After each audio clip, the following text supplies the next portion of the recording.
안녕하세요. 김승현 목사입니다. 오늘 사무엘상 12장으로 여러분과 함께 말씀을 나눌 텐데요. 사무엘상 12장은 사무엘상 중에서 가장 중요한 장입니다. 가장 귀한 그런 영적인 교훈이 담겨 있고요. 정말 사무엘의 그 깨끗한 모습을 통하여서 정말 우리가 이런 모습을, 이런 리더십을 우리가 본받아야 할 어쩌면 가장 그 진수와 같은 가장 정수와 같은 그런 엑기스가 담겨 있는 그런 부분이 바로 사무엘상 12장입니다.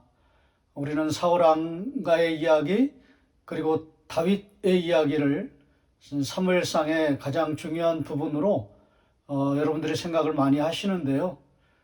저는 개인적으로 그런 부분들도 참 귀하지만 더 놀라운 부분이 있다. 더 은혜로운 부분이 있다.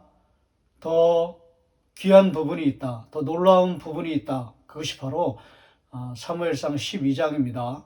오늘 이 사무엘상 12장을 여러분과 함께 나누게 되어서 정말 뜻깊고 너무나 가슴이 벅찬 그런 마음이 들기도 합니다.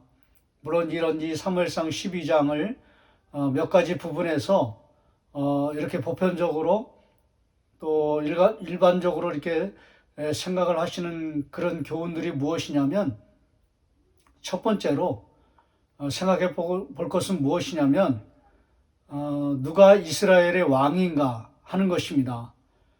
사무엘이 그 왕을 요구하는 이스라엘 백성들에게 아주 탐탁지 않게 생각하면서 눈에 보이는 왕이 진짜 왕이 아니라 그 왕이 그냥 왕이라면 진짜 왕이 계시다. 상왕이라고도 할 수도 있고요. 그 다음에 대왕이라고도 할 수도 있고요. 가장 높으신 왕이라고도 할 수가 있습니다. 너희들의 진정한 왕이 누구신가?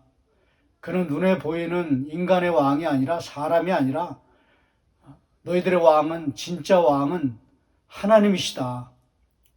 야훼가 너희들의 진정한 왕이다 라고 하는 것을 이제 그런 교훈을 담고 있습니다. 그걸 담아내고 있습니다. 근데 저는 그것이 굉장히 이제 지나칠 수도 있는 또 작은 부분이라고 그렇게 여기는 것입니다. 저는 그렇게 생각을 합니다. 그래서 이제 그 사무엘이 4명의 그 지나간 시대에 그 탁월했던 인물들을 소개하면서 모세와 아론, 그 다음에 기드온, 그 다음에 드보라, 이런 정말 하나님만을 사랑했던, 하나님만을 의지했던이라고 표현하는 것이 참 좋겠네요. 하나님만을 의지했던, 상황이 열악하고 전쟁 중이고 고통을 당하는 그런 때이지만은 이 고통 중에서도, 이 슬픔 중에서도, 어려움 중에서도 하나님만이 살 길이다. 하나님만을 바라보고 하나님만을 의지하고 나의 도움이 어디서 올까? 나의 도움은 천지를 지으신 여호와 하나님이십니다. 라고 하는 그런 중심을 가지고 나아갔던 인물들을 소개하면서 여기 봐라, 이 사람들 모두가 다 하나님을 왕으로 모신 사람들이다. 하나님을 왕으로 모셔야만 너희들에게 은혜가 임하고 너희들에게 도움이 임하고 너희들에게 살 길이 열린다 라고 하는 것을 이제 이야기하거든요. 이제 그런 부분도 있지만은 또 한 가지는 이제 또 그것도 이제 저는 좀 작은 거라고 생각하는데요. 이제 사무엘이 이상한 그런 신비로운 기적을 베풉니다. 이제 그 부분이 어디에 나오냐면요. 17절 말씀에 보면 이런 게 있습니다. 오늘은 밀베는 때가 아니냐. 내가 여호와께 아뢰리니 여호와께서 우레와 비를 보내사 너희가 왕을 구한 일, 이제 왕을 요구하는 거죠. 곧 여호와의 목전에서 범한 죄악이 큼을 너희에게 밝히 알게 하시리라. 왕을, 쉽게 말씀드리면 왕을 요구하는 것이 죄악된 일이라는 거예요. 큰 죄라는 거예요. 여러분, 이거는 너무나 이상하지 않습니까? 왜냐면 대부분 그 정권이 교체되고 대통령이나 이런 사람들이 취임을 하게 되면 굉장히 환영할 일이고 화려한 일이고 축하받을 그런 일이잖아요.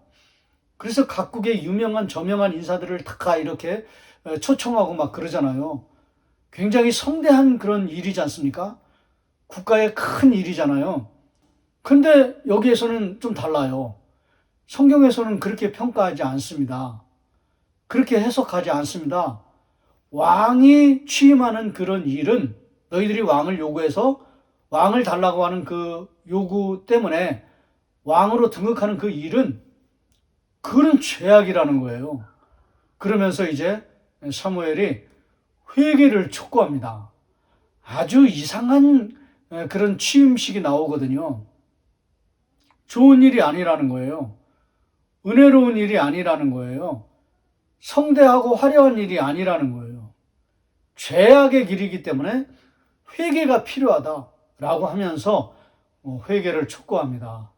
그러면서 한 가지 징조를 얘기하는데 밀벨 때가 아니냐, 이 말은 추수 때입니다.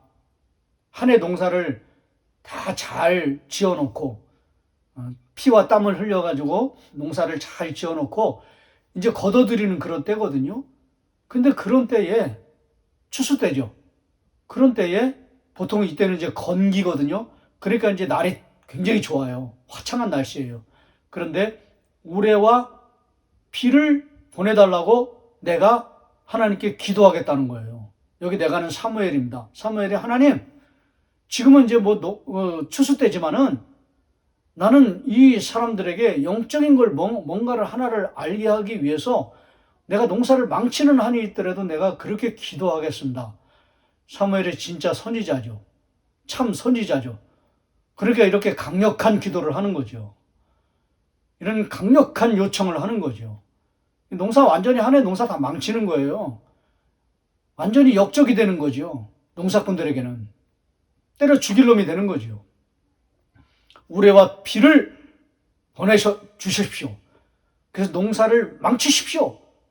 그래서 왕 요구하는 것이 죄악이라는 것을 이 백성들이 제발 좀 깨닫게 해 주십시오. 그렇게 기도하고요. 실제로 우레와 비가 임합니다. 그래서 이 취임식이 완전히 그냥 망치는 거예요. 농사도 망치고 취임식도 망치고. 근데 그걸 통해서 뭘 보여주냐면요. 너희들의 진정한 왕은 눈에 보이는 왕이 아니라, 세상의 왕이 아니라 내가 너희들의 왕이다. 내가 너희들을 구원할 진짜 구원자다. 너희들은 정말 어려운 일이 생길 때, 너희들이 돌파할 수 없는 그런 문제가 생길 때, 참으로 어려운 지경에 떨어졌을 때 나에게 도움을 구하라. 나에게 은혜를 구하라. 나에게 긍휼을 구하라. 내가 너희들의 참된 왕이다. 이거를 깨달으라는 거죠. 이건 우리에게 그대로 적용할 수 있습니다. 우리가 어려움을 만날 때 돈을 쫓지 말고요. 사람을 쫓지 말고요. 관계를 쫓지 말고요. 이웃을 쫓지 말고요. 친척을 쫓지 말고요. 하나님을 쫓아야 됩니다. 하나님을 바라봐야 됩니다. 하나님께 기도해야 됩니다. 하나님께 은혜를 구해야 됩니다. 하나님께 도움을 구해야 살 수 있다는 거죠. 이제 그런 아주 잔잔한 그런 교훈이 스쳐 지나가듯이 그렇게 지나간 연후에 이제 제가 진짜 발견한 진짜 가장 귀한 그런 부분, 정말 이 사무엘의 아주 청결한 삶에 대해서, 거룩한 삶에 대해서, 깨끗한 삶에 대해서 이제 하나님의 놀라운 평가가 나오거든요. 검증된 것입니다. 이제 그것이 3절 말씀이에요. 3절 말씀이 사무엘서 전체를 관통하는, 상 전체를 관통하는 굉장히 귀한 요절과 같은 그런 말씀이거든요. 그 부분을 여러분과 함께 나누겠습니다. 3절 보시면 내가 여기 있나니 여호와 앞에 그의 기름 부음을 받은 자 앞에서 내게 대하여 증언하라. 내가 누구의 소를 빼앗았느냐? 누구의 나귀를 빼앗았느냐? 누구를 속였느냐? 누구를 압제하였느냐? 내 눈을 흐리게 하는 뇌물을 누구의 손에서 받았느냐?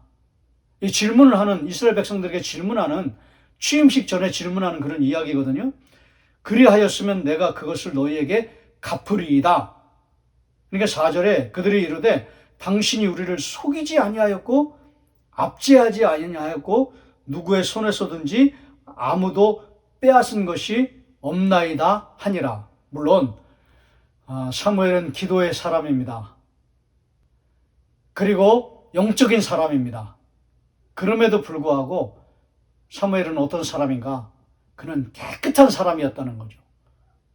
세상적인 관점에서도 거짓이 없는 정직한 삶을 살았던, 아주 투명하고 정결하고 깨끗한 삶을 살았던, 그런 일생을 그렇게 살았던 그런 사람이라는 거죠. 압제한 일이 없습니다.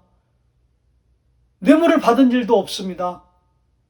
무엇을 빼앗은 일도 없습니다. 속인 일도 없습니다. 거짓되게 재판을 행한 것도 없습니다. 여러분, 성경 전체를 살펴보아도요, 이런 리더십이 없어요. 다윗도 하다가 삐끗해서 넘어지지 않습니까? 사울도 처음에는 겸손했지만은, 제가 장독대에 숨을 만큼 겸손했다고 그랬는데요, 헛강 같은 것입니다. 요즘 말로 하면.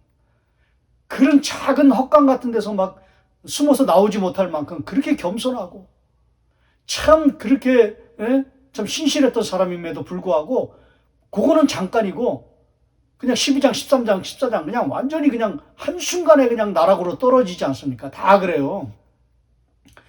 이후에 왕이 세워져도요, 다 그렇습니다. 뭐 선한 왕, 악한 왕 이렇게 나누는데요. 뭐 그런 것도 별로 의미가 없어요. 다 악한 왕이에요. 선한 왕도 뭐 그렇게 몇 명 되지도 않습니다. 그리고 온전하게 선하게 살았던 사람도 다 없어요. 우상숭배로 떨어지고 막 그래요. 세상 의지하고 사람 의지하고 자기 자랑하고 교만하고 그리고 그렇게 막 힘 자랑하고 막 그러거든요. 자기 권세 자랑하고요. 다 그래요. 오직 사무엘만 깨끗한 리더십이에요. 깨끗한 권력자예요. 이런 권력자가 그 당시에도 없었고 그 시대에도 없었고요. 그 후에도 없었어요. 지금도 매우 귀한 그런 리더십입니다. 그래서 제가 이것 때문에 이 깨끗한 삶, 이 거룩한 삶, 이 정결한 삶, 부패가 없고 탐욕이 없고 거짓이 없고 타락이 없고 그리고 자기의 그 것들을 내어놓아서 사람들, 가난한 사람들, 어려운 사람들을 힘써 돌봤던, 긍휼히 여기는 삶을 살았던, 정말 하나님은 너무나 기뻐하는 삶을 잘 살아냈던, 그러니까 그렇게 그 권력의 높은 산에서 때를 알았던 거죠. 내려놓을 때를 알았고요. 내려올 때를 알았고요. 물러날 때를 알았던 거죠. 이게 고별 설교거든요. 은퇴식이거든요. 은퇴식에서 나 하나님 앞에 이렇게 깨끗하게 살았다. 여러분, 그렇게 고백할 사람들이 과연 얼마나 되겠습니까? 이건 놀라운 고백입니다. 위대한 고백입니다. 그래서 사무엘상 12장에서요. 가장 귀한 부분은 바로 3절입니다.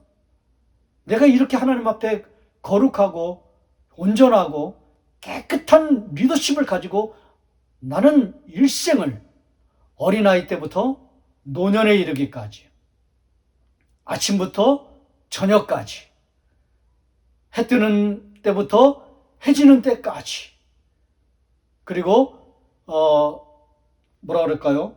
이렇게 어제나 오늘이나 동일한 한결같은 삶을 살았던 사람이 바로 사무엘인 것입니다.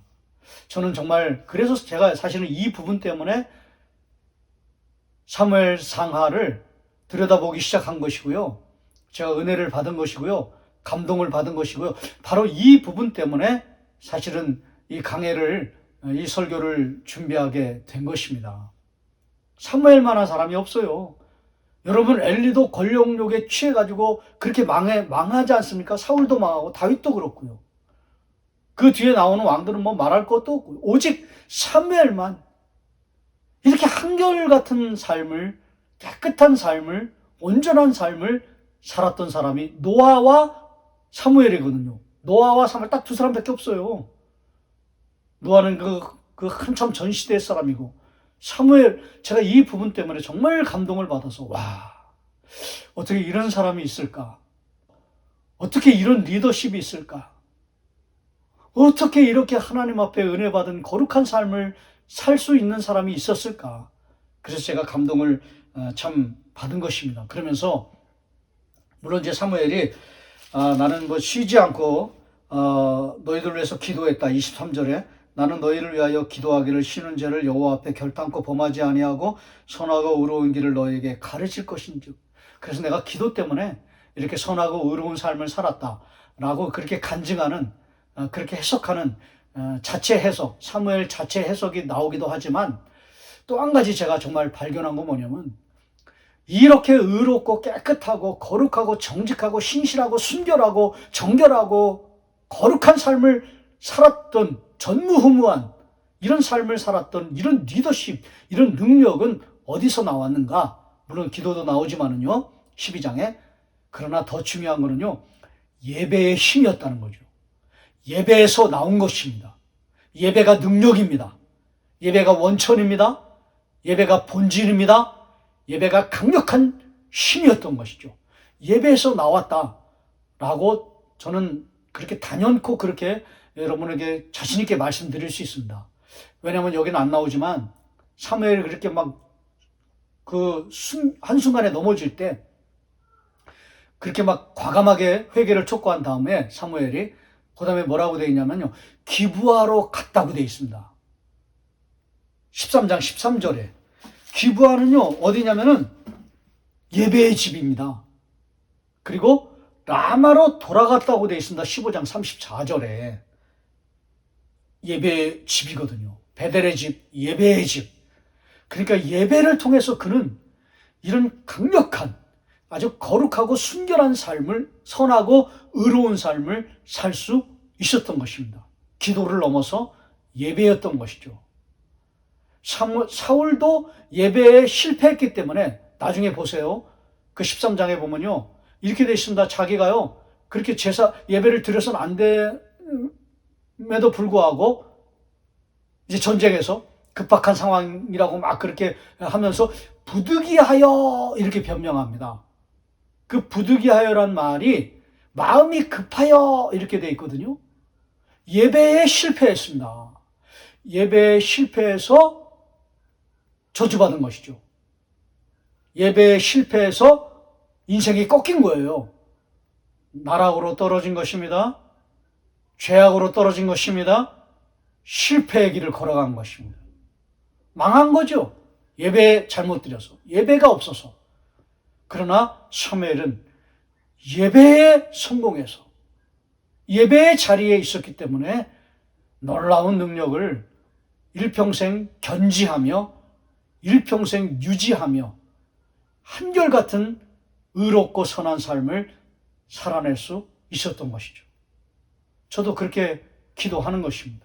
기도를 넘어서 하나님, 저도 사무엘처럼 예배에 실패하지 않게 하여 주시고 예배에 성공하는 사람이 되어서 저도 사무엘과 같은, 정말 부럽습니다. 미치도록 부럽습니다. 너무나 부럽습니다. 이런 삶을 살고 싶습니다.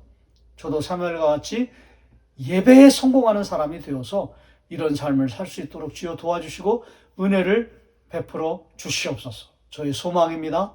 저의 기도 제목입니다. 저의 작은 바람, 큰 바람입니다. 오늘 여러분에게도요, 이런 바람이 일어났으면 좋겠습니다. 이제 한 해가 저물어가고 있습니다. 내년이면 이제 새해잖아요. 새해는 여러 가지 소원을 아뢰기도 하고 우리가 소망을 살피면서 기도하기도 하는데요. 여러분, 이렇게 좀 이런 소망 하나님 앞에 세우시면 어떨까요?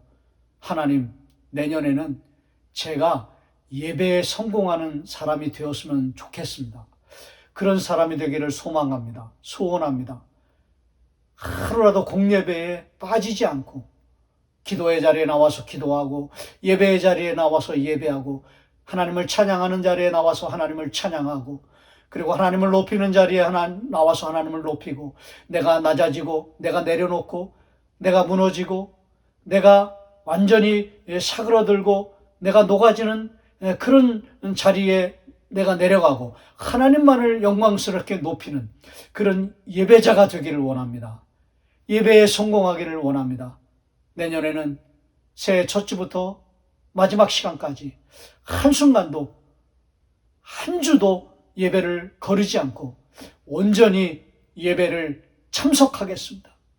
예배를 드리겠습니다. 예배에 성공하는 성공자가 되겠습니다. 아마 이런 결심을 우리가 하면 얼마나 좋을까요? 우리가 이런 결심을 하고 이런 결단을 하고 이런 축복을 사무엘과 같은 그런 축복을 받는 놀라운 리더십을 하나님 앞에 올려드리는 그런 축복을 받는 저와 여러분 되시기를 주의 이름으로 축원합니다.